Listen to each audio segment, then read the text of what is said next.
Welcome once again to Cinemaholics, the major motion podcast, where we talk about the biggest and the best films coming to theaters and streaming on the internet. From the San Francisco Bay Area, I'm John Negroni. I'm the film editor for InBetweenDrafts.com, and he's beaming in live from Pittsburgh, Pennsylvania. He's also a freelance film writer, and he's the Luigi to my Mario. It's Will Ashton. Hey, John. I'm joking, of course. You're not Luigi, you're Wario, as you always will be. I'm decked out in my Mario attire. I have this mustache. You are wearing a red shirt. And I'm wearing my red shirt. I don't have a red hat. You look at the actor who plays Mario, not in the movie, but the like commercials or whatever. It was like Mario says don't do drugs, and he's all sweaty. Yeah. Lou Bigo or whatever. I don't remember. Lou Albano. Vega? Captain Lou Albano. Yeah. Your priest, your rabbi, Matt your Serafini. Just call him Matt Sarah Wikipedia. I'm a big fan of Mario. What can I say? You go to hell before you die. Speaking of which, I forgot about that. Oh, jeez. He's just a drive away from the Bay Area. He's in LA. He's living his life. He's doing what he does. He's the former co-host of It Ain't Ogre Till It's Ogre. He's known by the public and has won awards, being considered as best friend. It's Matt Serafini. Oh, that's the warmest intro I've heard all day. You know what? Thanks so much. That would be kind of surprising if it wasn't. I'd be like, wow, you had a nice day if you had something better than that. No, in the first time you ever on Cinemaholics, I was listening to this earlier. When you came on to talk about downsizing in Bright in 2017. That was my first one. Will called you his best friend. I was like, man, Will never says that about anybody, especially me. But like even like later years, I just don't hear him call anybody his best friend. He's so discerning. We're besties, man. We've been doing bits and podcasts for. I mean, the first movie I saw with Will was MacGruber, I think. Oh wow! He took me to an early screening of MacGruber. I saw that in the theater as well. That was a theatrical experience. If there ever was one. Does that sound right, Will? Yeah, I think that's actually correct. Yeah. That's actually correct. We go way back. Yeah. 2011 was that movie? Or I don't remember. Really? No, 2010. Okay. In between, somewhere in the middle, wasn't it? Well, welcome back to Cinemaholics, Matt Serafini. We love having you on. And look, I'm going to be straight up with you. Like, Matt, you're not usually on for the mainstream review episodes. Like, you've been on for bonuses, you've been on for crossovers. I think Spider-Man. I come on for Spider-Man. Spider-Man and Scooby-Doo stuff, I think. Yeah. He was on our Puss in Boots episode with Chris Sheridan. That's also true. Well, but Chris was there too, so it's a two-hander, kind of the Scooby-Doo thing too. And I'll say this, Matt's, we never have you on for like the serious art drama movies. I feel a little bad, it's never like The Favorite or Parasite. It's like we got to bring on Matt. Would you ever want to come on and talk about like a serious highbrow cinephile movie? Or do you like the way things are? I mean, I enjoy the dynamic that we've got. I have no issues or complaints, but that said, I mean, if you wanted to have me on and talk about a serious drama movie, I went to film school. I can bust out those opinions. I'm working on getting more confident in having my own opinions. So I would love the exercise. I like the idea of like, it's like I went to film school and like we bring Matt on, for something else, like we bring him on for how to blow up a pipeline, and Matt has on like a newsy cap instead of like his usual. I'm like wearing the big pants, the director pants from the 30s. Yeah, the beret, smoking one of the cigarettes, a pipe. Yeah. Oh, hello. I'll be here to talk about cinema. Yeah. That's the thing. It's like we don't want to typecast you, Yeah, I mean, I don't mind being typed. I love animation, and I feel like that's a lot of what I talk about on here. So I'm good with that. That's my next question, because I didn't even think to invite you on for Super Mario. Yeah, I didn't know you were a Mario fan. Should I have known this as we've talked about it and I forgot? It may have come up once or twice, but so you know me as the Spider-Man guy and the Muppets guy. Yeah. What you should know, my whole life I've had these phases of being obsessed with things, but they never go away. They just stack kind of. And so Spider-Man was 2nd grade. Mario was 4th grade. I was full on obsessed. I used to watch the people made fan animations on Newgrounds, and I would that was how I would get my Mario fix, because I didn't have a Super Nintendo or a GameCube. And I had a Super Nintendo when I was very young, and then my dad traded it for a PS2. What about Nintendo 64? You skipped a generation. I didn't get that one. We had the Super Nintendo during the 64 generation. What about Game Boy Color? What are we talking about? I did have my Advance SP. I had a Color first, but yeah, I had Game Boys and DSs. So that was it was between those and Newgrounds cartoons was how I was getting my Mario fix. And I've just always loved the character, loved the world, loved the art styles. So I was very much excited for this movie. It makes sense. Like if somebody came up to me in the street, it's like Matt Serafini, Mario fan, I'd be like, yeah. I mean, I feel like it tracks. Correct me if I'm wrong, Matt, but I feel like anytime you have like a group at your house or your parents' house, 8 out of 10 times we end up playing Mario or Smash Brothers. But yeah, right, yeah, big Nintendo fanboy for sure. This might be the thing that Matt and I have most in common then, because Mario is like my life, but specifically Mario Kart. Which, I've been bugging Will about this. Mario Kart is like my favorite video game of all time. I play it competitively. I'm obsessed. I play it every day for like the last 6 years since Mario Kart 8 came out. Yeah. So you're like one of the online players? Yes. I've ranked, the highest I've ever ranked was like 23 or something in the world. Wow. I absolutely adore Mario Kart. And I like all the like special things of like everybody gets a blue shell, like give it. So in this movie, I saw the trailer and I was like, there's Mario Kart in, and I was like, how could they fail it? How could they mess this up? And anyway, I love Mario. Also love Super Smash Brothers. Yeah. We should go through our bona fides. The first Mario games, I remember playing. My brother is a bit older than me. He grew up more 80s. I was the 90s kid. He was the 80s kid. Makes sense. My brother's like a decade older. Okay. And so like I inherited like we didn't have the Nintendo Famicom. We had the Super Nintendo because I think that got traded over. Actually, I don't even know if he had the original Nintendo because like we were pretty poor. But by the time like I was around, my parents were like making good money because like, I mean, I was in the picture. And I don't know what that means. But we had the Super Nintendo, and I remember Super Mario World. That was the business. That's I never had. That's my Did you number have one. Super Mario 3 though? Did you ever play the third one? We had the Super Mario All-Stars for the Super Nintendo, which had the first 3 games in it. That's what we had. Yes. I was sorry I don't mean to interrupt you. Please do as much as you want. Just that I have more fond memories with the Super Nintendo of watching my older sisters playing it because I was still a little bit young to like fully get past World 1 before my dad traded it for the PlayStation 2.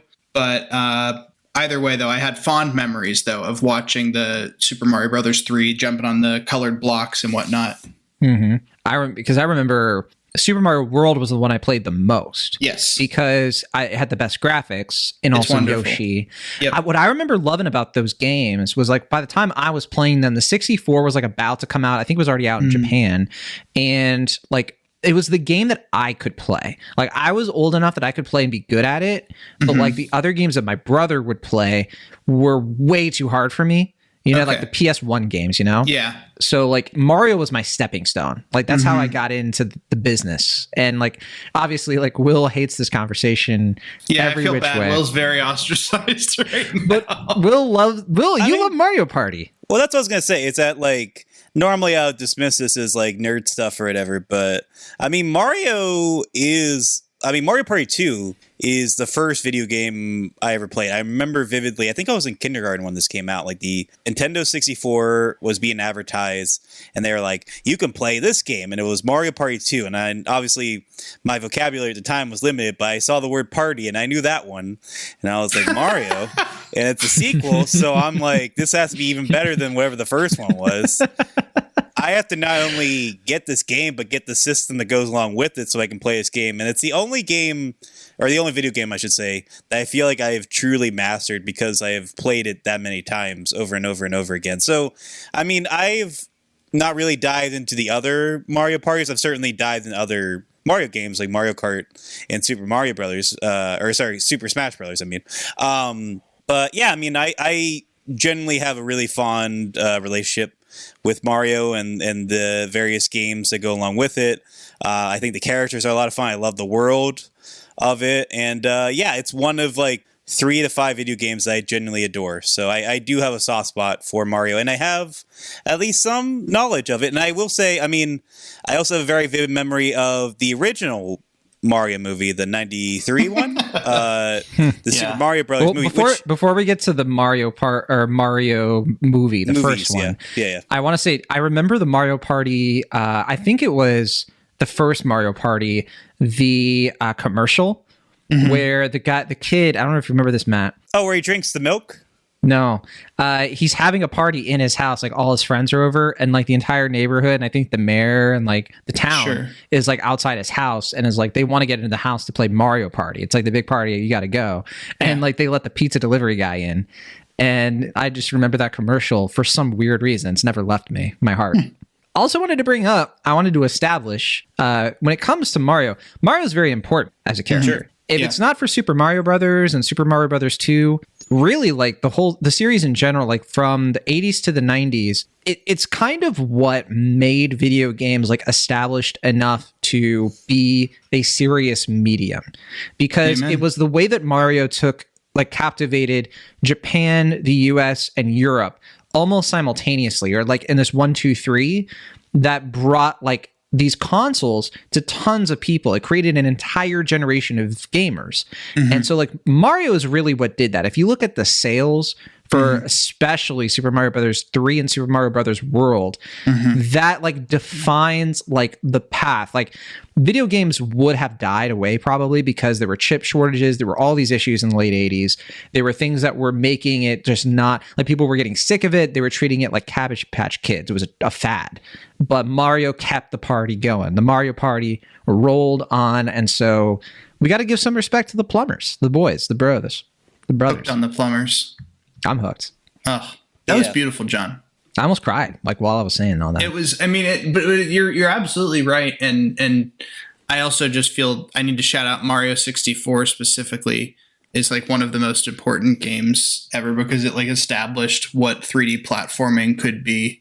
Right, because like Legend of Zelda obviously pushed that even further. Like it made nerdy people even nerdier.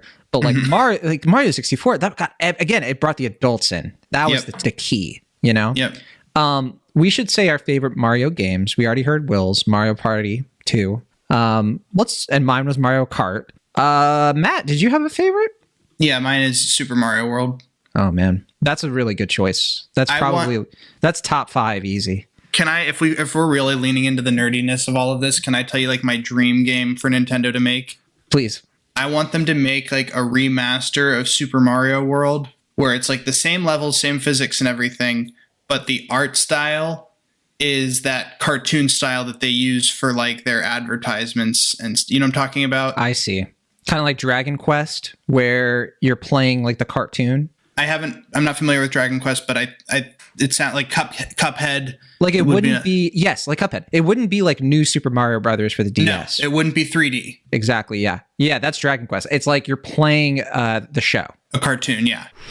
Hey, Cinemaholics friends and listeners. So sorry to interrupt, but Dragon Quest is incorrect. That's not what I was thinking of. What I was really thinking of was Dragon's Lair. Dragon's Lair, not Dragon Quest. Dragon's Quest completely different. Sorry for the mistake. And so now you don't have to leave a comment. Dragon's Lair. Yeah, but it's a side platformer. That would be my dream for them to like do a new 2D platformer in that style. My dream would be a super mega Mario game that's kind of like this movie where you have like the 2D platforming and you have a 3D part of the game and you have Mario Kart and Smash Brothers. And you know what? I'm feeling generous. Let's throw in Dr. Mario. What's he been up to? They did the music in this movie. I mean, I think that would be really cool. It's just like, that's a real Mario Party. That could get Will involved.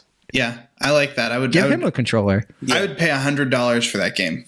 Nintendo, are you listening? It's called Super Mario Universe. Super Mario Galaxy. Everything. We never did Universe. It has all the sports games contained. My dream is to bring back Mario Party 2. And, you can play Mario Party. I think you can play Mario Party 2. Superstars. Yeah. Oh. It's basically a remaster of it. It's on the Switch. Yeah, we should play it next time I see you. I mean, I don't want like a remaster. It's already perfect as it is. I just want the ability to play it outside of the 64. I think you can do that on isn't it on NSO? Yeah. Okay. Yeah, it's not going to be like it's not going to be that different. Trust me. Will. I don't know all this video game stuff.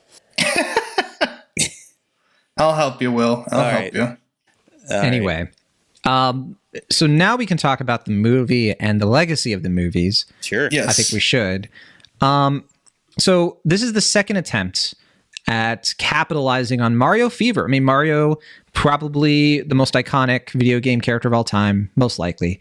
He's one of the most iconic cartoons of all time. There was a time in the 80s. Mickey. Yeah, there was a time where he beat Mickey back in 89, 88. I think like at the peak of like Mario Brothers 3, I want to say.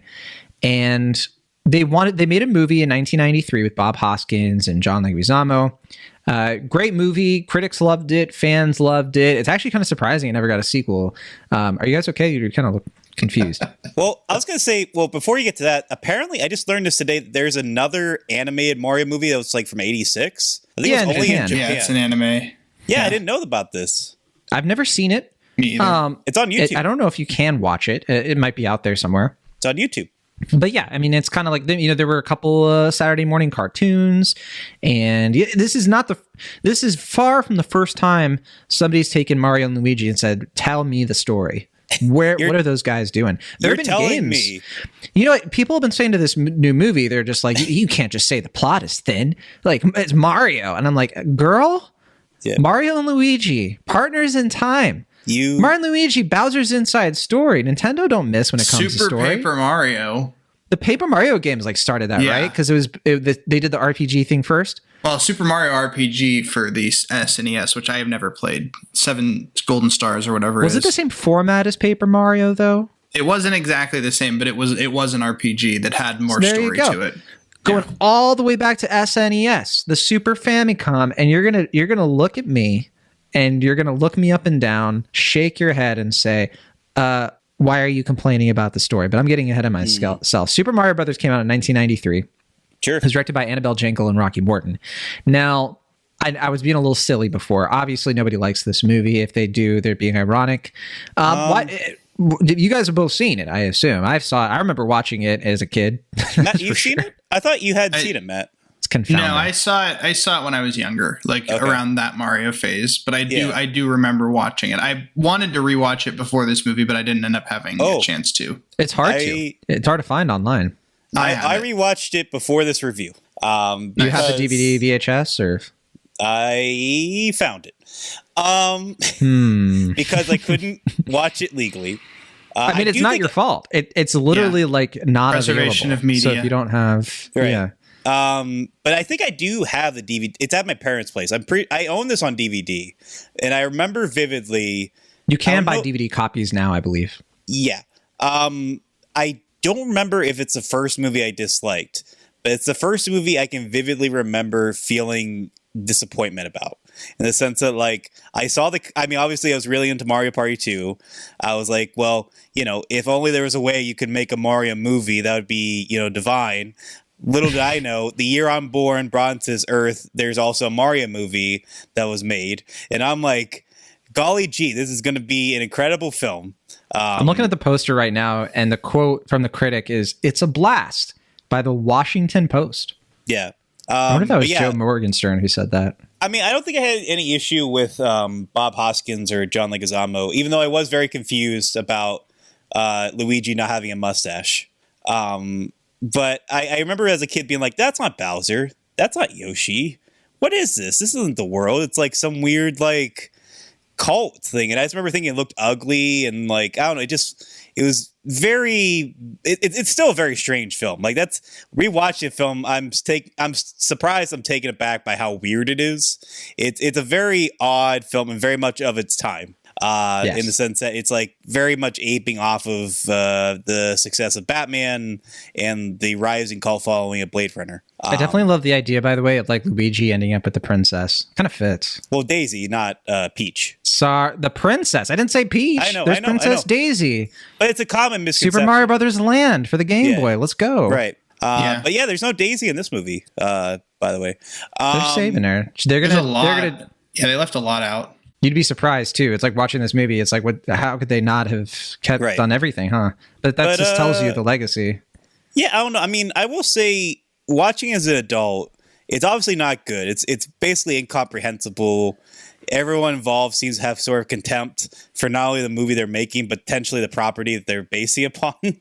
But there is something to be admired about the fact that, like, it is a movie that was made during that, like, pre-CG bubble. Like, there is some CG in the film, but most effects are practical, a lot of, like, practical makeup and stuff. So it is very much a film that, like, simply could only be made in that time, that place. Yeah, it's got such a weird vibe. It's like a very weird vibe. Creepy. It's like, because you could tell that they were like, well, we can't just like make this for kids. Like, this has to be like a big movie. Yeah. It's weirdly very cynical, and it has like kind of like an edge, because like they figure, like, because it's based in New York, everyone has to be like loud and crass and speak with like a thick Brooklyn accent and all this stuff. And I do think Bob Hoskins and Dennis Hopper are pretty incredible in their performances, just hamming it up and really seeming to have fun. But yeah, I mean, a good movie that does not make. Yeah. And I think it's worth saying that for Rocky Morton, she never made another movie again. And the other director, Annabelle Jankel, only made 2. And you probably have never heard of either. But it's actually, people have heard of Tell It to the Bees. Wait, it's a husband and wife duo, right? Yeah. Yeah. Yes. I read something interesting about it today, not to continue talking about the crappy old movie, but apparently they originally had a scene in it that got cut where at the end of the movie, they were like, they get like their story has been spread, and they get a call from these guys who are making a video game. And the idea is that the video game is based on their experience, but it was lost in translation. Yeah. And that's why it is so different. And it's like, I guess that would have explained why it was so weird. Right. Yeah, especially because like I remember mostly watching it like on TV. Mm-hmm. And I didn't see it in the theater. I was too young. I was like 2 years old when it came out. But you know what? That was the past, right? And it's amazing to me that the movie was so bad. They held on to that license. Hey, look, Nintendo never made another movie until now, and for 30 years. For 30 years, and they hedged their bets on Illumination. I mean, I will say, it seemed like Nintendo had no real creative involvement with the first movie, right? Like, they were just kind of like... That is correct. They had nothing. Let's kind of... I'm sure that they can't mess it up. It's Mario. How are they going to screw this up? And they watch the movie and it's like, they mimic their own character by saying, Mamma Mia, what have you done? And, so Shigeru Miyamoto, who directed most of the early Mario games, he's the visionary behind the worlds. He was behind like hiring the right teams, the artists, and, obviously group collaborations. But Miyamoto was really like the heart and soul of those games. And he's the guy. He's the guy. Who's the guy? It's Miyamoto. Huh? Who's the guy? He put Nintendo Power on the map, Nintendo especially. And I think like when you look into like how those games were made and how busy they were, I kind of get why they didn't have a lot of involvement in the movie, because they were so busy. Like making these games like took so much of their lives, and I can imagine why like this American, kind of cash grab sort of thing was like kind of low on the priority list. Also, I mean, I feel like video game movies at that time aren't really like what they are now, even though it's still baby steps for the video game adaptation. I think TV shows have kind of gotten there. Yeah. I mean, this is like the first movie was like one of the first ones, and so like there was like no real like. I think it is, isn't it? I think the first video game adaptation. No. Oh. I feel like there were, I don't know, I can't remember. So I'm not going to say you're wrong or right, because I can't say with certainty. But, I mean, there was no real blueprint when that came out. And that's, I think, partly why the movie is the way it is. But yeah, I mean, I think now, like, the iconography it's the first live action adaptation. Right. There were animated movies, but yeah. Right. I mean, the iconography of Mario, I feel like, like not only is there pressure in the sense of, like, they burnt the omelet the first time, but it is kind of like they also, want to make sure that because there are more fans, more expectations, now there are like generations of fans who are going to come into this, with expectations, not only, for the kids. And so I think they did kind of know that they had to, be a little bit more protective, be a little bit more observant of what happened, and subsequently be a little bit safer, I'd say, as far as the choices that they made. I mean, the Mario franchise kind of reminds me of Star Wars, where it's always been really popular. It had a moment when it was just like everywhere, when we were very young. And it's always just like sustained that, because they've always just been coming out with game after game. I think it was probably at its lowest point culturally, like in the 2000s, because you had games like Super Mario Sunshine. It was getting more niche. It was getting a little bit more strained. I think like the big Nintendo stuff around that time was more around the Wii. And so like you had things like, Twilight Princess and, Wii Sports. Like it just felt like it was a different time. Super Smash Brothers was probably like really their cash ticket around that time, because you had Melee in 2001, you had Brawl, which people say is the best one. And then they brought back Metroid for Metroid Prime. But like, yeah, I mean, Super Mario Sunshine, Super Mario Galaxy, like they kind of just went through this period where they're like, yeah, we're still doing Mario games, and you could do this one, that one. Here's 12 more that kind of do the Mario thing. And then I think when the Switch came out, like it's like they turned a switch, because like Mario Odyssey, which I don't love Mario Odyssey, but great Mario game.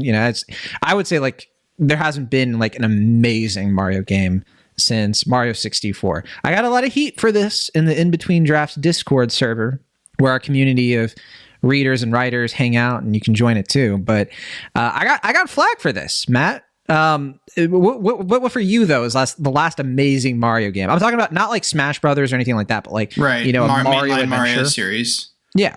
Honestly, I'm gonna have to disagree with you a little. I think Odyssey is the bee's knees. Granted, I'm happy to hear that. I know people really like that. I felt like it was too short. That was the one complaint I would have, is there's only like 6 words. Like I understand that they probably wanted it to be a near launch title with the Switch, but I wish they would have taken an extra year and like doubled the length of that thing, because oh man, I would have played it all. I enjoyed it a lot, and when it ended, I was kind of like, that's it, because like I remember I wanted that feeling I had playing Super Mario World, where it was like it just did not end. Like there was just so much. There were secret levels. And did you do the post game stuff for Odyssey? Like, did you 100% it? I got close to 100%. Because I thought the final challenge for that is really fun, but I'll have to re-explore that. Maybe I should replay the game, Matt, and make sure I have the right opinion. There you go. I don't know. Mario games are great for replaying, I think. I agree. And before Will falls asleep, I think, like I was saying before, it's kind of like Star Wars, where this feels like a Force Awakens moment. I mean, we can just kind of get into it. So Nintendo and Illumination and Universal have kind of all teamed up to make this happen. I actually think, like, when I first heard about this, I was like, yeah, makes sense. The people who made Minions, Secret Life of Pets. I mean, if you're going to give Mario to a studio, Illumination is kind of where you probably want to go with this, because I don't like any Illumination movies very much at all. In fact, do I like any of them? The first Despicable Me? Well, you like that Grinch movie. I like Grinch okay. Like, that's like a C plus B minus. I don't think I like really like any Illumination films. Like, first Despicable Me is like a B. I think that's the highest grade I'd give to any Illumination, unless I'm missing something. Yeah, I don't know. I think they've been content to make mostly kind of like B minus, C plus movies. Like the type of movies that, I don't know, with the exception of Lorax. Lorax is the only one I remember being genuinely mad watching. I don't know. As for as much people like, bemoan them and all that stuff, I think most of them are just serviceable, fine. Like they're very, amusing in spurts and can be. And their animation is always really stellar too. And they seem to be the only studio that's really making like goofy Looney Tunes style, comedies and stuff a lot of the time, especially with the Minions. So I don't know. I mean, I can never really. Minions a lot. Like I hate those movies. I hate. The first one I thought was like fine. It was like okay, it's just some Minions. But I do think they are the natural evolution from DreamWorks, and I think that their movies are very disposable. But I think they also generally kind of serve their purpose at the same time. I think I really wanted to like Secret Life of Pets. Really wanted to like the Sing movies. I actually thought Sing 2 was okay. That's that would probably be my second favorite after. I vouch for the Sing movies. Yeah. And the first one I could get into, but the Sing 2 I actually thought was fun. And, sure. Trolls, I like Trolls a little bit better though. If we're talking like animated movies that do covers that aren't very good. Agree. Yeah, I know you disagree, Will, but definitely disagree. I like the Trolls movies. I mean, I don't really remember them much, but I enjoyed them. They're not. I don't like the first one. The second one, though, I think kind of holds up. I rewatched it, and I was like, you know what? I was like swirling the Bud Light that was in my can, and I was like, this is good. A bunch of goofballs. That's kind of fitting for Illumination. But yeah, when they first announced like Mario and Illumination, I was just like, yeah, perfect. Yeah, and put that stuff in. They're going to do the Universal, the theme park, the Mario theme park, which is funny because Matt, I know you went the Super Mario World and Universal pretty recently, didn't you? Haven't been there yet, unfortunately. I thought you said you. I thought you went. I'm sorry. No, it's all good. That must have been confusing you with somebody else named Matt Serafini. I will be going in May. I kind of was waiting both. I have a friend who's going to be coming to visit that I'm going to go with. And also, I didn't want to go when it first opened because it seemed like it was probably going to be really crowded. Oh, for sure. I'm sure it still probably will be, but hopefully a little bit less. I don't know. We had a chance to go to the one in Osaka because we were like staying like really close to Universal over there. But Will's making fun of me.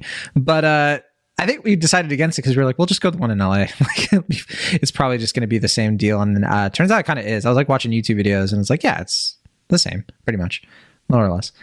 Anyway, so Mario's getting a resurgence. It's getting its Force Awakens. Box office has been really good for this movie. And I think like the hype, we saw it coming, right? Like, you know, we were texting, me and Will and a friend of the show, Mike, we were kind of like, man, like, how many billions of dollars is this movie going to make? And here we are. It's already made, as we record this, we're recording this a little bit later after the movie's come out. So we can talk a little bit about the reception too. But it's made $427.9 million worldwide, which is terrific for less than a week. Budget of $100 million. And it really is like a Mario movie that is the complete antithesis to the live action 1993 movie. It's animated. It's way more playing it straight down the line of like what you would expect from a Mario adaptation. Extremely faithful to the source material in every way you can imagine, down to the story. I mean, the story is like Mario and Luigi go to the Mushroom Kingdom and, you know, try to, you know, stop Bowser and save the princess. And obviously there are lots of twists to that, but, you know, it's kind of taken from the games and it's merging a lot of the games together. You have like a scene that's straight out of Super Smash Brothers, which involves Donkey Kong. So you have other characters kind of coming in, which of course Donkey Kong is like part of the original Mario game. And or Mario is part of the original Donkey Kong game, excuse me. And also you have some characters from like newer games and you have characters from older games, and like the movie is like crammed with Mario stuff. And so you have a whole Mario Kart sequence. That was the main thing that brought me into the theater. But what do we think of the actual movie?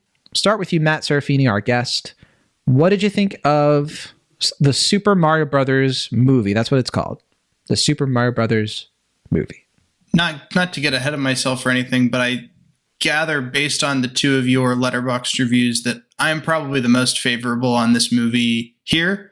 What did we say on Letterboxd? I forgot. I think I did rate it, huh? You gave it like 2 stars, I think, or something. Know. I gave it 2.5. I think I gave it a ringing endorsement. Will actually, I have a particular bone to pick with his I don't know. Review. I mean, I don't know where you're coming from. I gave it a compliment. Wow. Will Ashton said the Super Mario Brothers can quit their day jobs. I gave it a compliment. You did not give it a compliment. Will's review, to save you from looking it up because it doesn't deserve your click. Oh boy. Says best enjoyed with the sound off. I stand by that. Which I disagree with that completely, because if there's one thing I like about the movie, more than like as much as the visuals, it's the soundtrack. The soundtrack, thank you, like destroys. It's so good. That was exactly what my comment was. I said Koji Kondo. Is it Koji Kondo? Yes. And Tyler, I can't remember the name of the man who did the score, but they deserve. Brian Tyler did the score of the movie based on Koji Kondo's like original. Like he wrote the soundtracks. I want to say like definitely all the way through Super Mario World. I forget if he did Mario 64 though. He did. He's done like all of them, man. Makes sense. I mean, the guy's a genius. I mean, like his process. Like one of my favorite videos on YouTube is like about him and how he came up with the reggae tone in Super Mario 3. It rules. It's so he's a genius. Yeah. So what Will meant to say was best enjoyed without the dialogue. Yes. No, you're I'll explain my review later. It's not a criticism of the soundtrack, though. I have no real qualms with it, but I don't want to speak before you give your actual review. Fair enough. I really enjoyed this movie. I found it to be deeply flawed and definitely like undercooked in terms of the, story and the characters. They were all very, it definitely continues the theme. And John, I wonder if you'll agree with this, that Nintendo for the past several years has really been playing it safe. And I think that this just continues that. It's as you said it earlier, it's very straight down the line Mario movie. It's got the characters, the visuals, and they're doing the Mario thing, and it's the movie.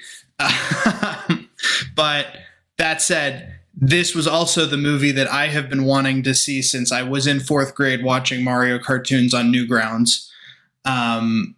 So my inner child was absolutely thrilled. I spent most of the movie with a grin on my face. As we said, the score is really good. And every time there was like a little lick from the Super Mario World theme, which is my ringtone, I should add, or Luigi's cell phone ringtone, little things like that. Like there were so many little details that just tickled me, that I overall very much enjoyed it, though recognize it to be a pretty flawed film. Yeah. I mean, I'm glad what you mentioned there in terms of like, how it's been Nintendo's been in like a safe period, and I think that is indicative of this movie, because like I think the thing that I like the most about Mario, I've liked the most about the Mario games, was like the spirit of creativity in those original games, like through 64 for me at least, and just like, like seeing things that you wouldn't expect, the surprise and everything like that. And so like for me, if I don't have that in the movie, that's what I felt like I was missing. Like my main criticism has been that I just really don't think the story is that interesting. Like, and people have been like, it's Mario. It's the stories are never like, what do you care? And I'm like, that's a perfectly valid criticism. Like, look at the Lego movie.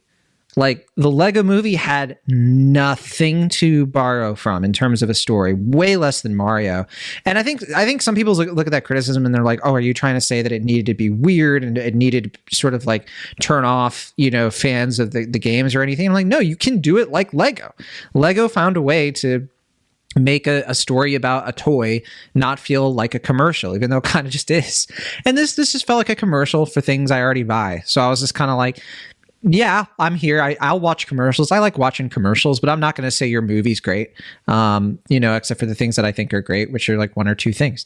But Will Ashton, you're, of all of us, you're the least Mario inclined. You were the one, the Nintendo, they had a picture of you and they're like, I mean, this guy, how do we make him happy?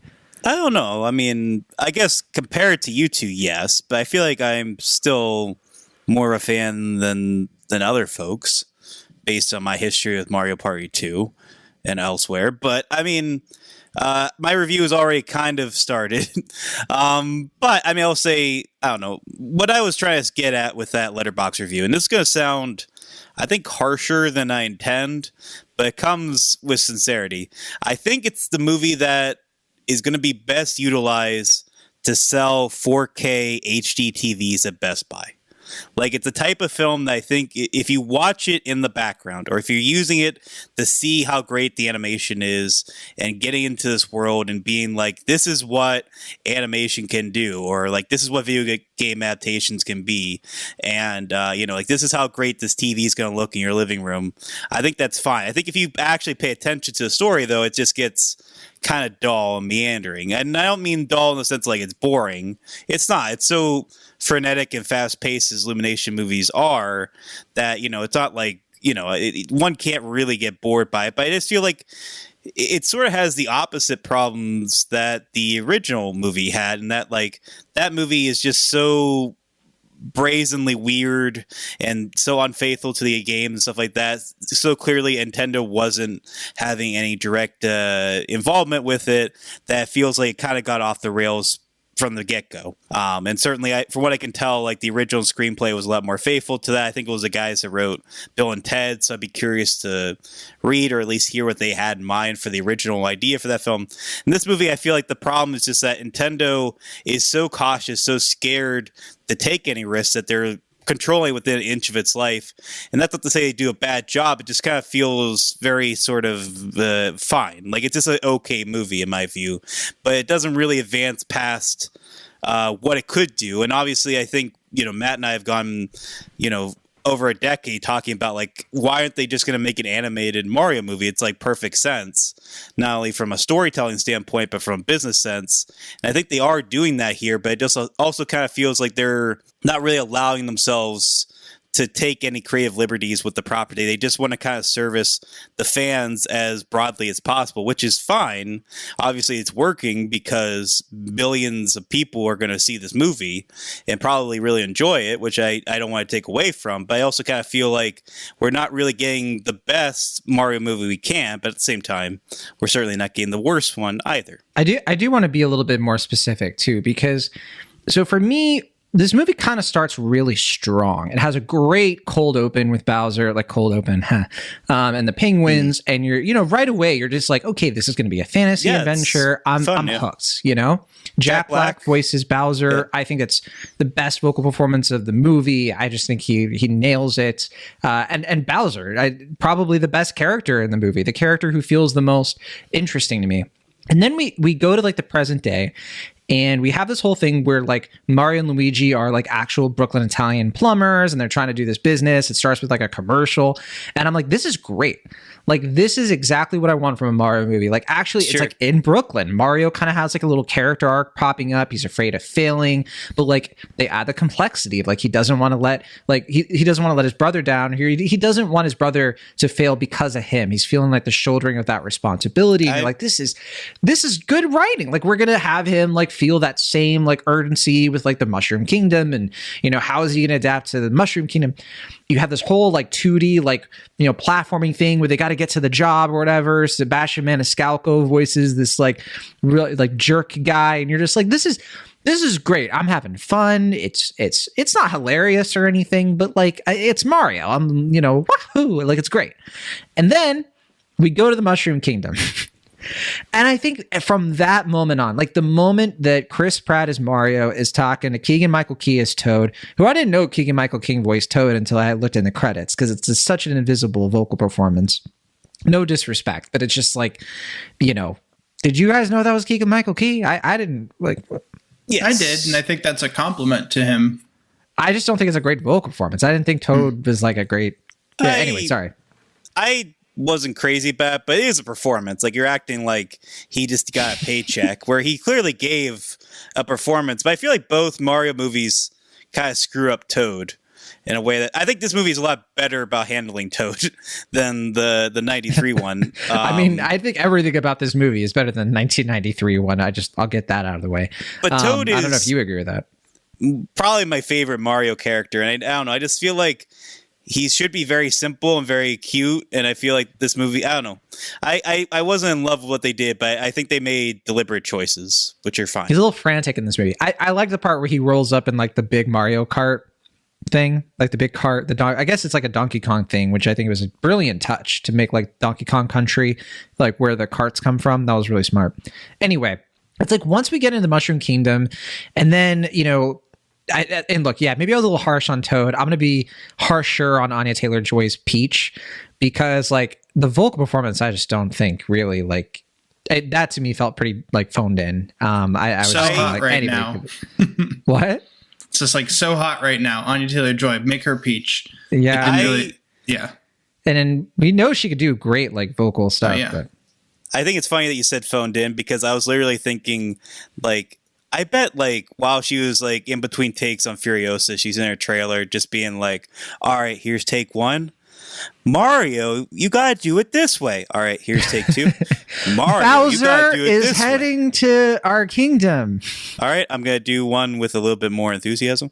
Bowser is coming to the kingdom. All right, there's a big world out there with lots of galaxies. Like it's a very average performance. Yeah, it's not bad. It's not good. It's just it's it. I don't mind her character though. I like that they wrote some more urgency with her character, more agency too. Like she just feels like more, they give her like kind of a backstory. Yeah, I like the backstory stuff. I was like, yeah, okay. Yeah, she gets in on the action, but she's not like, she's not doing like that. Like people were kind of complaining of like, this is girl boss stuff. And it's like, no, I mean, she's not like, lording her authority over people. She's just like a nice person who like takes action, kicks butt. She's fun. Yeah. All that stuff is fine. But then for me, Mario becomes the least interesting character in the movie. I just think like the connection between like what he does in the plot, like it kind of switches. He's like, well, now Mario never gives up. He's persistent, Also, here's a romance. And it's just, and then they separate him from Luigi, which boo. Like I get like a little bit of separation, but Luigi does nothing in this movie. Like for what, 75%? Justice for Luigi. Yeah. Disgusting. I appreciate what they were going for, and is like, oh, instead of having Mario rescue the princess, which is what you expect them to do, he has to rescue Luigi with the help of the princess until the end when he has to rescue them both. I guess, is that a spoiler? I don't know, but are there spoilers for Super Mario Bros. Movie? I guess not. I mean, yes. Well, we, you know what? A lot of people have been watching this. We've already given our general impressions. Let's just say from here on out, we can just say little details around the whole movie. So yeah. You haven't seen the movie. You've heard our takes, but yeah, let's get in a little bit more detail here, since I feel like most people listening are going to have watched it. Yeah. I'm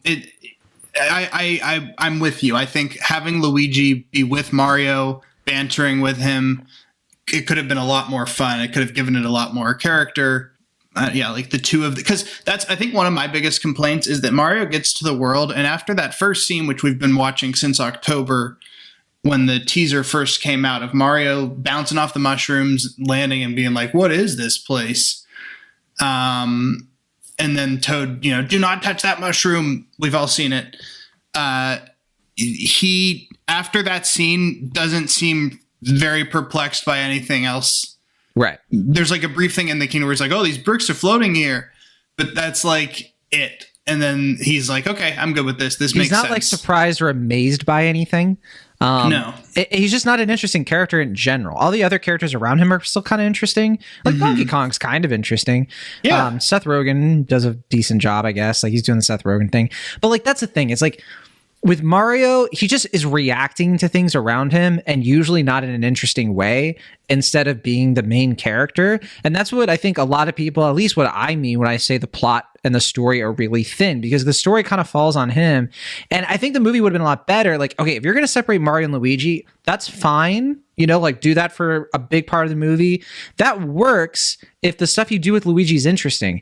He just sits around in a cage the whole time listening to a star be evil and sociopathic. And I was like, at first, the first time they do him in the prison thing, like they do the Luigi's Mansion kind of nod or whatever. And I was just like, okay, cool. Luigi has his own little story.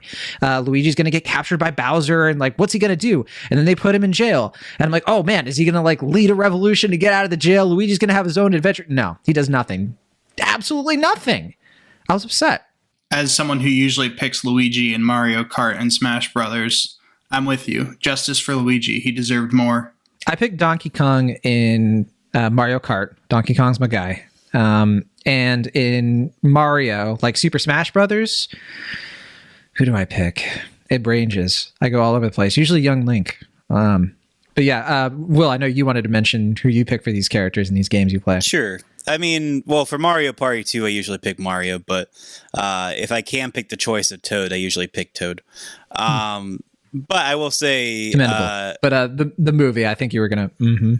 Yeah, I mean, I think that also kind of underservices the emotional arc or the intended emotional arc of the film, in that like it's trying to like act like, like there is any sense of peril as far as their relationship. But I never really bought the sense of like, their brotherhood isn't going to be like damaged. Like even if, Luigi, I mean, there's no, sense of stakes as far as like Luigi going to die. Exactly. Well, there's no sense of stakes even with like their relationship. I think you just said like, well, that's what I'm trying to say. Apart, or yeah. I mean, I feel like from the get go, like they're very clearly loving and supporting, which is fine. But like, also there's emotional arc where they're meant to be like, now we're back together and we're gonna mend our bond and make it work. But it's like that was never, at risk. It seems like, right. Yeah, so it's kind of an odd touch to try and make that the emotional arc. It's just because like, oh, it's a movie. We need that for emotionality so people can connect with the story. It's bad screenwriting because like you're missing that moment where like Luigi or Mario have a misunderstanding or they're mad at each other. There's some kind of conflict because like from the moment that Mario is like showing any kind of vulnerability about the stress and anxiety he feels about, bringing Luigi down with him. Luigi's like, Mario, Charlie Day also voices Luigi. I think he does a decent job, but he's just like, Mario, I'm fine. Everything's cool, dude. We'll be fine. There's no sense of like that Luigi's concerned or all that worried. He's just sort of like, and that's where the playing it safe comes in because they don't want to like overdo the drama. They don't want to sort of have people dislike the characters, and that's just not having faith in the audience. And look, I get it. People are like, well, it's making tons of money. Everyone's going to watch this. Kids are going to love it. I'm like, yeah, but it's not going to be like, it's not really going to last the test of time. It's going to be one of those movies that like kids will grow up on and be like, I love it or whatever. And then they'll rewatch it when they're an adult and be like, it's whatever. It's fine. Well, but what? Oh, sorry. Well, go ahead. I was going to say, well, for one, Luigi wasn't worried because he read the script. That was a joke I was going to do earlier. Nice. But no, I mean, I think it does seem like adults are really responding to the film. I don't know if I fully believe it's distracting their kids for 2 hours. Of course they are. I don't know if I really believe this narrative where people are like, the critics are wrong. Every audience loves this or whatever. It's like, whatever. I mean, but I do think like by being as broadly appealing as possible, I do think they are scratching that itch. Like you were alluding to it earlier with the Force Awakens thing. It's sort of like Force Awakens if we never got a Star Wars movie before, or like the only Star Wars movie we got was Attack of the Clones. And it's like, oh, wow, like, now we got like an actual movie and stuff. And it's like what people envision in their head, like Matt was saying earlier. So, I mean, I think there is some genuine, relief and joy to be found in that. I don't think it's just going to be like, I just think it's going to fade. Possibly. I don't know. I mean, like I said, we're certainly more down on it than Matt, but I think I'll let Matt speak for himself here as well. But I mean, I just think it is, I think, Nintendo, even though I think they made too many safe choices for its own good, I think they are also listening to the fans and actually, trying to make a movie that the fans have wanted for so long. I mean, I think that's why they play it so safe here, but I can also understand that logic as well. And that leads actually right into what I was going to say before, which is that what I'm hoping now happens is that because this movie is doing so well and making so much money, that we're likely to get more of this franchise in theaters. So I'm hoping that in the next movie, whatever that may be, they are a little less safe and more willing to. It's a coin to toss. Yeah, because safe made them the big bucks. Yes, that's what I mean. It's they either do The Last Jedi or they do Rise of Skywalker. But I do think that they, to your point, Matt, they'll look at the critic score on Rotten Tomatoes, which we won't reveal yet because we haven't played the Rotten Tomatoes game. But a little hint, I guess. They'll probably look at the critic score and be like, this movie could have been even bigger. Like if this movie was like, I'll help you out, Will. If it had been in the 90% for Rotten Tomatoes, I would have done even better. Because I do think there are a lot of people who are like, I don't got to rush out and see it. Apparently it's like, okay. And I think that like the word of mouth probably isn't that strong. I think like it might be a bit front loaded of like all the people who want to come out and see it, and I'm not saying I think it's going to still make a ton, but I'm just saying that like it might just not have that juice to really like bring it up to like, people going to see it a third, fourth, fifth time. It's hard to say. I do think this movie is kind of critic proof. Like I think people are going to see this movie no matter what. And I think there is something to be said about like, this is the first actual kids movie we got in 2023, not counting like Puss in Boots, from last year. I think, families are kind of starving to see a movie in theaters together.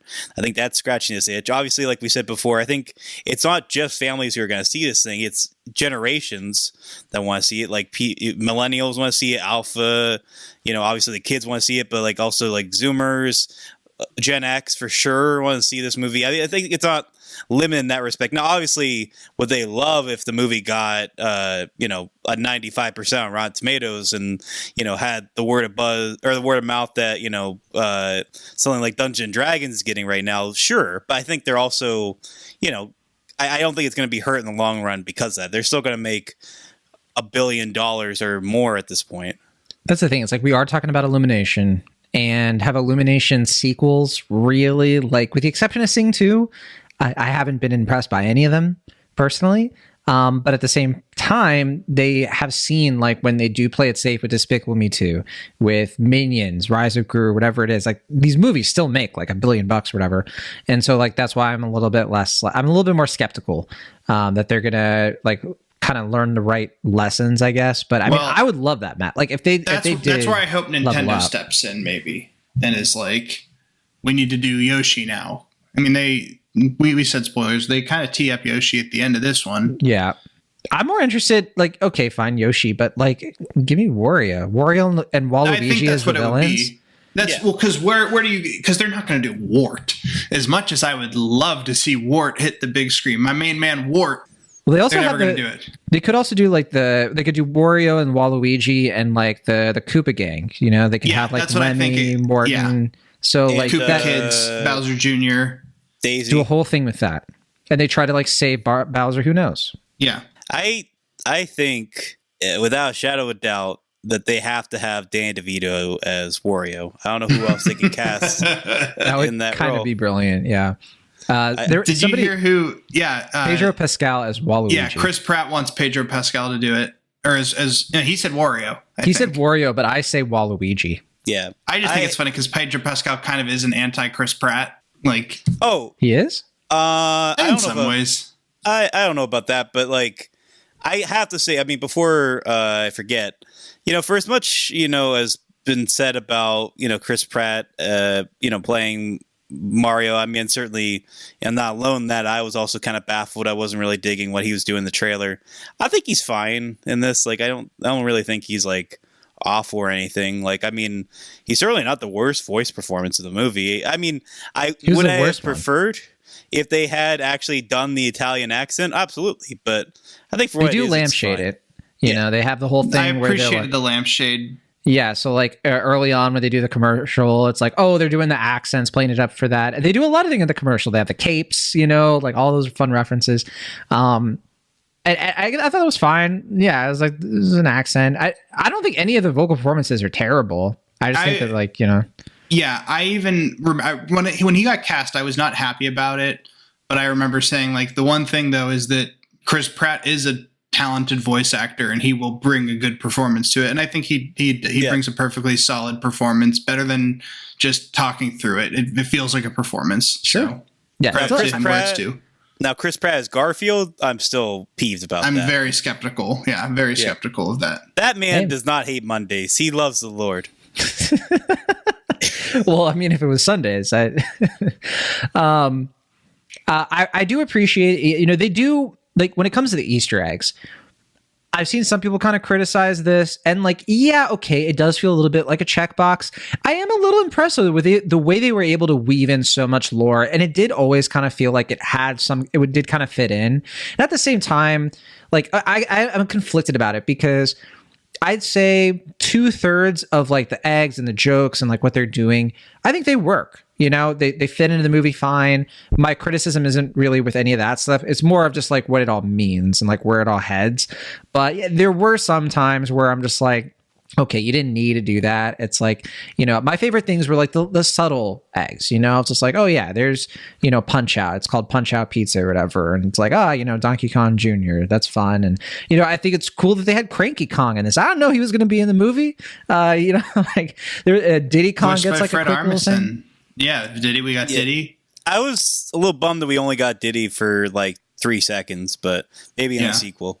I don't know if Donkey Kong will be in the sequel. Here's the thing. Donkey Kong spinoff. Yeah, sure. That's where I think it's really headed. I think they even said as much right in the initial announcement. They're like, yeah, we're thinking universe. We're thinking spinoff for, DK. We're thinking give me that Smash Bros movie. The Smash Bros. Movie, and look, that will probably be a perfect movie, but I don't really care about anything unless we get The Legend of Zelda. The Legend of Zelda movie, come on. Like, after this movie doing so well... Yeah, they have to. There's no way. It's like having like millions, billions of dollars sitting right in front of you and just like... I mean... But I don't wanna. Like, come on. I do wonder, I mean... I have to assume between this and like The Last of Us on HBO doing well, we're going to be seeing kind of a new age of video game adaptations if we're not there already. Certainly Sonic the Hedgehog really paved the way Sonic, too. I was about to say, Sonic as well.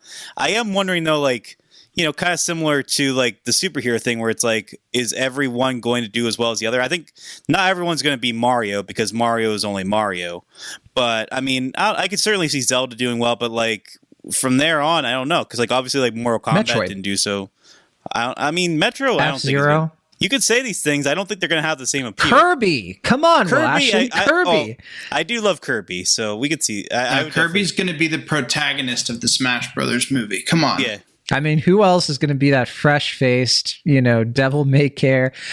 Kirby has already had a TV show that was very successful, and yeah, I mean, like, come on. Hey, Kirby's right there. Kirby, Zelda, Samus Aran. I mean, Captain Falcon. I mean, really, like we're just walking through the Smash Brothers roster, the OG one at least, and I think that's a no-brainer.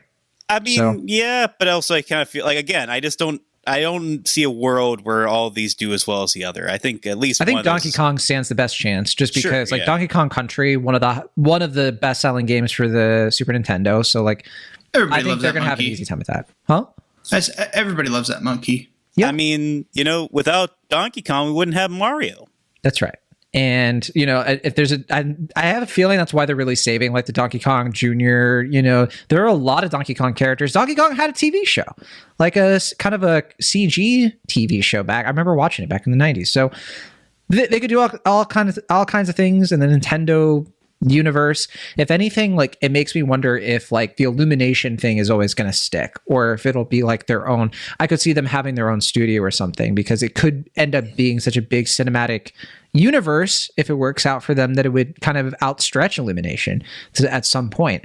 But at the same time, maybe that's where Illumination pivots, because they've kind of driven the Minions franchise to the ground at this point, and like they already got like sequels out of like their best-selling movie. So yeah, maybe it becomes all Nintendo all the time. Who knows? I think that's actually what bugged me about Toad in this movie, and all like the little toads, that they were so clearly trying to do like, here are the new Minions. We're adorable. Yeah. They made the right call with Luma. Luma is the blue star, which like, I don't know about you guys. In my theater, which admittedly it was film critics and everything, and we weren't allowed to bring guests, but no laughs at all. During the entire movie, there was a kid. So there was somebody who was able to bring a guest. I think because he was like part of like the crew. Like I think he worked. So he like brought his like family, but his kid was there, and his kid did not laugh at anything except for the star. The kid was all about that star, and I was like, I wanted to high five him. He was, every time that dumb star was just like, you all are gonna die, and I'm gonna watch and laugh. And the kid lost his mind, and I was like, good on him. I mean, I will say I saw this on Easter. I saw it with my sisters, and then there were like 3 other people in the theater. I mean, so a limited audience, and so none of us really laughed at any of the jokes either. But yeah, I don't know. It wasn't like dead silence. Like I think, you know, there are a couple of chuckles and stuff here. I do agree though, the comedy didn't really do much for me. If they had at least gotten the comedy right, like for me, it was a 6 out of 10 movie. And if they got the comedy, if like it was really funny, I would have forgiven a lot of the story issues. I would have been like, you know what, 6.5, 7 out of 10, like that. It would have made the experience a little bit more palatable, at least for me. Matt, I would say that it was just for me, it coasted on the visuals and the nods and those brought it up for me. Are we giving it number reviews, or are we just? No, we don't do that anymore. Okay, cool. But, I didn't think so. I do know we've kind of come to the end of our conversation, and you know, I feel a little bit bad. I feel like Matt kind of came to this conversation, you know, hyped, and he's just like, man, this movie, I really enjoyed it, and I feel like we brought you down. The thing is, that's the funny part, is that I like don't really disagree with any of your criticisms. Like everything that Will said in his like opening statement, I was like, yeah, I mean, I recognize it's not the best movie, but I really did get the sense that everybody who worked on this movie, or at least most of the people who worked on it, are big fans of the franchise. You can tell, yeah. And they put that heart into it, and that's what makes me hope that going forward we can get even more weird with it and more daring. I didn't really get into this. Like, you can tell people just worked really hard on it. Mm-hmm. Like, the polish is there. Yes. It's gorgeous. I mean, it truly is. It's a stunning animated movie. The action scenes are really fun, and you know, it's a little annoying in the sense that, like, it looks really cool, but it makes me want to play the game now. And I'm just like, yeah, you know, like, I mean, that's what's missing for me a little bit. But, like, at least when you're watching it, it's beautiful to see. It's effective. I mean, it's a very effective commercial for the Nintendo products. That's exactly right.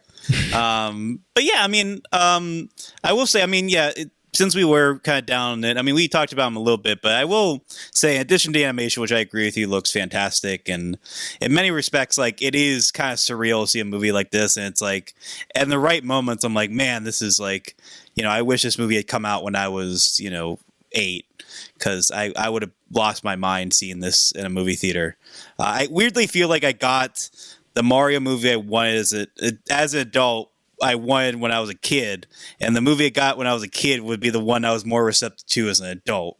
Taking risks, being weird, all that jazz, being just a wacky mess in that respect. But such is life. In any case, I do think we need to champion Jack Black's Bowser, which we mentioned a little bit, but like, he's just such a fun performance. I don't think they give Bowser a lot of funny things to do, which is disappointing, but they give him funny set pieces. Like, he doesn't just sit around talking. They'll be like, oh, he's also playing the piano. He's also kind of like being a bit of a tyrant, you know, like, I think they do kind of add some fun flair so that it's the Illumination thing. It's one thing they are good at is like, they're good at just avoiding scenes where all characters are doing or talking to each other, which I appreciate.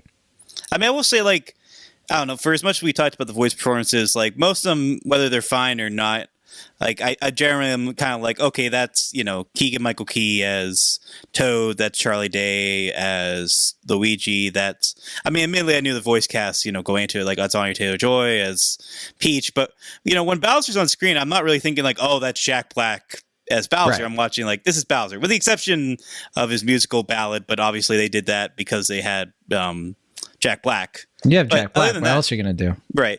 But I think he, like, you know, is clearly so loving and relishing the part. And I think that's, you know, I'm happy for him. And I'm happy that he got to do this, have this opportunity. Yeah. All right. Well, let's play the Rotten Tomatoes game. Rules of the game. You guys are going to guess the Rotten Tomatoes score. I don't know if you already know the score ahead of time. You can let me know. But for the Super Mario Brothers movie, we have 223 reviews counted as of this recording. One of them's mine. And you know what I gave it? Gave it a rotten. I wasn't happy about it. Got a little bit of heat. But I want to know what you guys think the score is. We'll start with Matt because he's the guest. He gets to go first. Matt Serafini, what do you think? I don't know it, but I did see it before. So I'm going to say I think it's like around a 57 or something like that. Matt's guess is 57. What's Will going to guess? I have been spoiled at certain points, but I haven't looked at it recently. So this is... I knew it was rot. I don't know how rotten it's gotten or if it's gotten better at any point. I think it's 54. We'll guess is 54. You know, he may be dressed like Mario. He's not in the same wavelength. He's not on Rainbow Road. That's for sure, because it is 57%. Spot on, Matt Serafini. I won the Rotten Tomatoes game for the first time. This is exciting. Well, hang on. I believe it. We still have a few other. Yeah. Shoot. Don't get too eager. You won the first round, but you know. That's more than I've ever done. So I'll take it. Yeah, I mean, the Mario Party isn't over. So we have the audience score. 10,000 plus verified ratings. That's one of the higher ones we've seen for the Rotten Tomatoes game in a while. What do you think this time? We'll start with you, Mr. Will Ashton. What do you think? Mm-hmm. I know this is significantly higher than the critic score because I've seen a lot of people talking about how, you know, like there's a big disparity. Big different disparity. Yeah, that's where I'm looking for. Disparity between the critics and the audience score, and people are trying to make think pieces about it. It's just, I think, because the people who really liked it are the ones that are going out and voting for it. But that's not to say people didn't like the film. I'm gonna say it's really front loaded this week, so 94%. 94 is Will Ashton's guess. What Matt Serafini say you? 89. 89%. Well, Will Ashton wins this round. He didn't get it spot on, but he's closest. It was 96%. Dang it. Only a couple off. So yeah, Matt, you spoke a little too soon. But hey, you got a couple more chances. We have the cinema score. So, I have been spoiled on this one. So, so Matt, So I you win by have no default. competition. yeah. That's Matt, two. That's two in my. It's two on my side. well, that's the thing. Like, you got to get it spot on. What do you think, Matt Serafini? I have to get it spot on. Okay, Wow. that seems like a. That's tall order. It's a tall order. Maybe like Price is Right rules, where if I go over it, you have to penalize me. But if I'm under, I'm okay. I don't know. I mean, I'm not going to just say like an F. But if like, you get the right letter, I mean, I won't. I think that's if fine. I get the right letter, I'm I'm going to not going to say. go with that. I feel like Now, remind me, what's the audience? Like, who are the people making this call? Critics? Or there's a group in some- Las Vegas. Yeah, some randos in Las Vegas. I like to call them the crew. Okay. You know? I like to think about them like when I think of cinema score, like they're the But ones it's who not walk the in the theater same- together. It's not like the Will. MPAA where it's like the same group, right? It's just No, random it's just- people. It's like, But that's why they do it in random Las tests. Vegas because Because you get the most random people. I'm going to say B. that's way too far away. Matt Yeah. Serafini. It's an What A. is it? Wait, really? It's an A? yeah. Yeah, I mean, okay. 96% audience rating. That kind of tracks. Yeah, that's fair. It's not always in line, but yeah, 94% positive score. Sorry, Matt, but we have one okay. more. This could be your moment. Maybe. So on letterboxd.com, 200,000 people have logged this movie so far. It's got a lot of hearts, 71,000 hearts. That's a lot more than you usually see. One of those is mine. Average rating, what is your guess? Will Ashton, we'll start with you. I'm going to say 2.8. We'll guess is 2.8. Matt Serafini, your turn. I feel like, based on my understanding of the users of Letterboxd, I'm going to say 3. Like right down the middle. You're both pretty far away, but Shit. Matt is closer. Matt's a bunch closer. 3.5. Okay. That's not that far. 0.5. I mean, in Letterboxd. I would say that's one off. you would have beaten No. me, Matt. I wouldn't have guessed 3.5 personally. You could- Like, you could get, like, I wouldn't have. Yeah, you could get like a 3.1, a 3.2, a 3.3, 3.4. So it's not like 3 to Yeah, 3.5. No, I know that, but in terms of never mind. It's okay. Fair. Yeah, I'm looking at friends of the show who logged it, and it's all over the place. I see, a friend of the show, Adam Sasek, gave it 2.5 stars, and Robert Yanis, he didn't rate it, but he gave it a heart. You know what that means? Ryan Oliver, we know Ryan, we love Ryan. He gave it 1.5. He said, forget it, don't go. But then Matt Donato said 3 stars. Let's do it. Aaron Dicer said 2.5. I mean, I don't even know where to begin. But that's the thing. You heard our review. You heard what we had to say. Most of you listening, you already watched the movie if you've gotten this far anyway, because we went into spoiler stuff. So thank you, everybody, for listening to the show. Thank you, Matt, for coming on to talk Mario. It's just nice to run into another plumber, Oh, of course. Thanks for having me. It's always a pleasure. Love having you on. We'll be back next week. What are we talking about next week, Will Ashton? Renfield?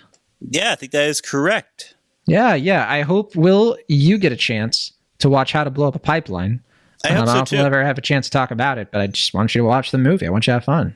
Oh, Hey, Matt got the box. I think it's really fun that they actually did that. When I saw that at the theater, when I saw Air. is it like a popcorn thing? yeah. No, this is the Lego looking- set. Okay, so Matt has this so from of It's the course the question games, block. the question block, and it's like But it's Lego sized. yeah. It's got like lands and stuff. That is elaborate. Yeah, Did you it make has- that all yourself, Matt? Oh, no, this is an official set. I bought this. Ah, That's probably the coolest thing I've ever seen in my life. Have you not seen this one, John? I feel like this would have crossed your path. I'm not much into Lego, so Oh, fair enough. yeah, I usually ignore Lego stuff. We also But have. Go ahead, Willis. I was gonna say they also have like the popcorn bins with the question mark boxes. Yes. I think that's really cool. There's also Suzume, which is coming out in theaters and more places. And I don't know if we're going to talk about that one either, but we might have a little bit of a crossover thing coming. So Ooh. that's what's on deck next for Cinemaholics. And until then, from the Internet California, I am John Negroni. From the internet, Pennsylvania. I am a Will Ashton. And from the Internet California, it's a me, Matt. Yeah. Woohoo! Zippy! Let's go.